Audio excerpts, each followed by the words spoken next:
Jackson Browne has, what I think, one of the great poets on our planet. Great singer. He has a song called For a Dancer.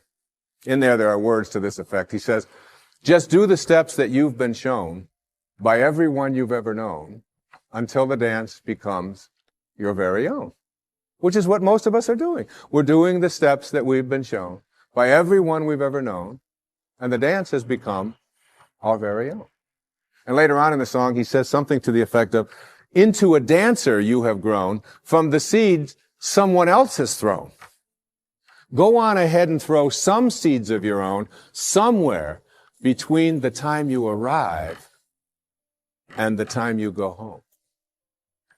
And then the kicker, it always gets to me when I listen to this song. He said, because in the end, there is one dance you'll do alone. And it's like letting go of this tendency to be a dancer, to be doing the steps that we've been shown by everyone we've ever known, and then it becomes our own. And then we pass it on, and we pass it on. To break that chain, we have to shift our attention off of what we don't want and onto what we do want.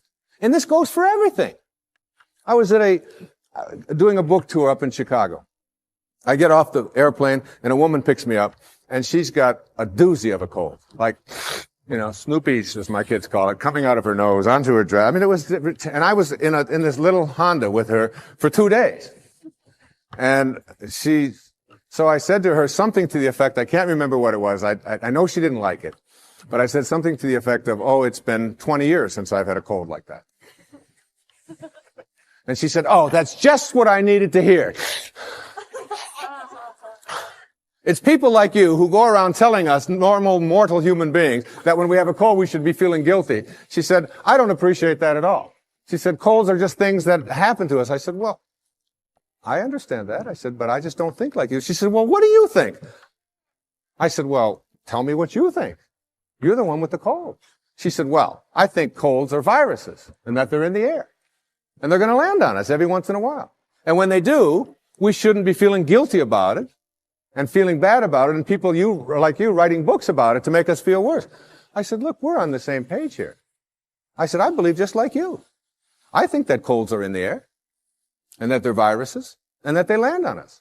She said, well, how come you don't get a cold then? I said, because when they land on me, I talk to them. She said, you talk to viruses? I said, of course. She said, well, what do you say? Well, I say to it, look, you've landed on the wrong immune system. I'm not going to talk about you to anyone. I'm not going to complain about you. I'm not going to give you any attention. And you have no room to flourish on this immune system. You're just not going to do your work here. But there's a lady in Chicago who's waiting for you.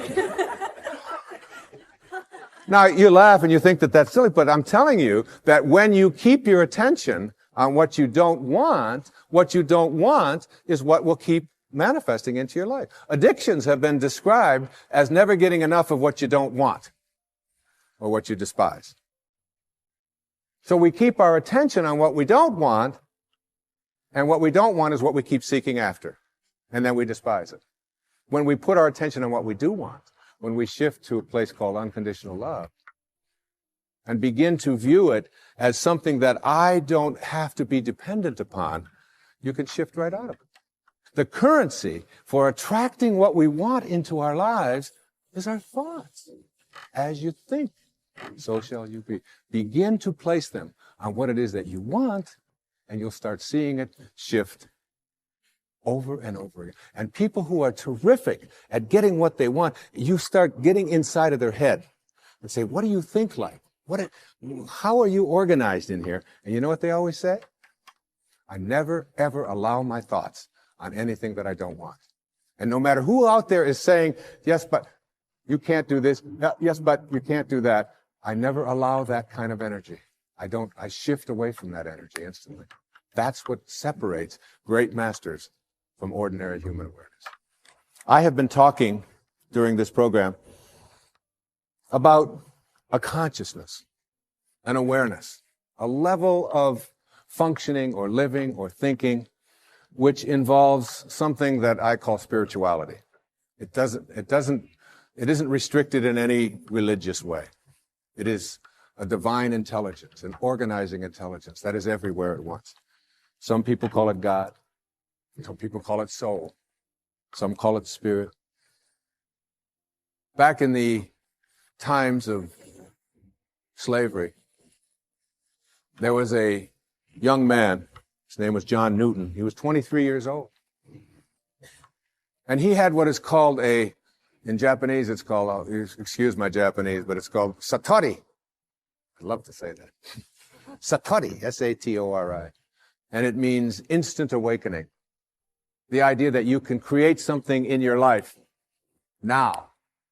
In Zen, they have a proverb that says, when the student is ready, the teachers will appear. So it's just being ready. And so you don't have to go through this long, involved process to get to enlightenment where you get it 5 minutes before you die.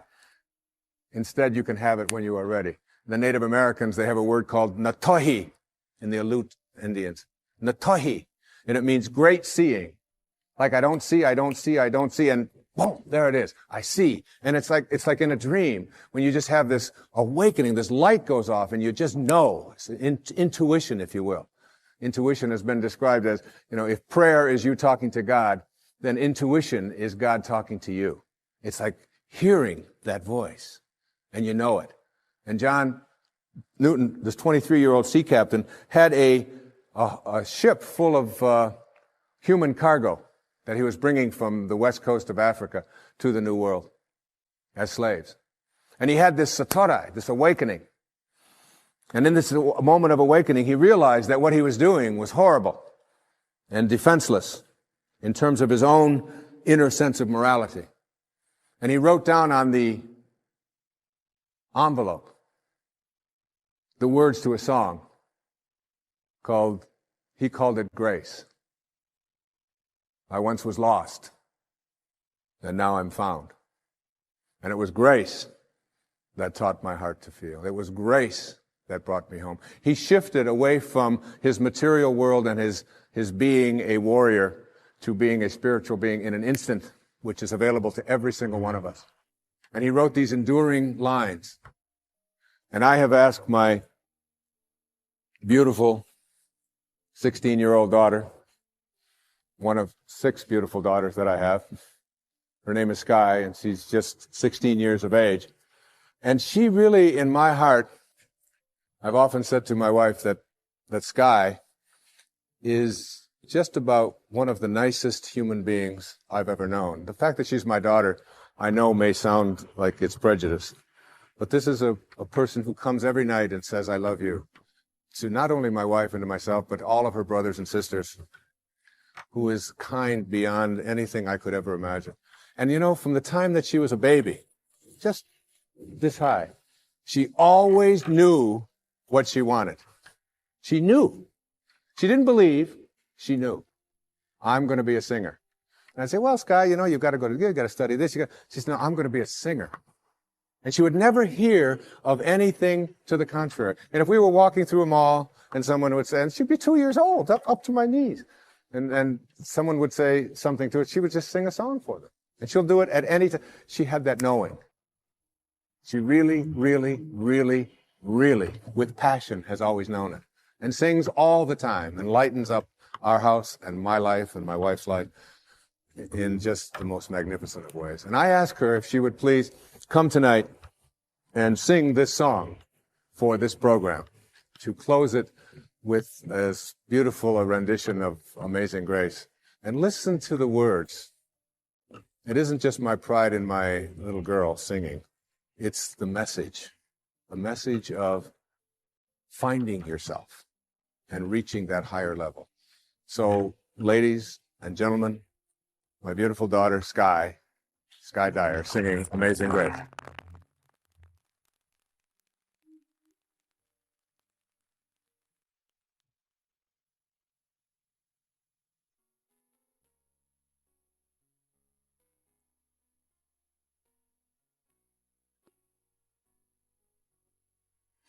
Amazing grace, how sweet the sound that saved a wretch like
That was beautiful.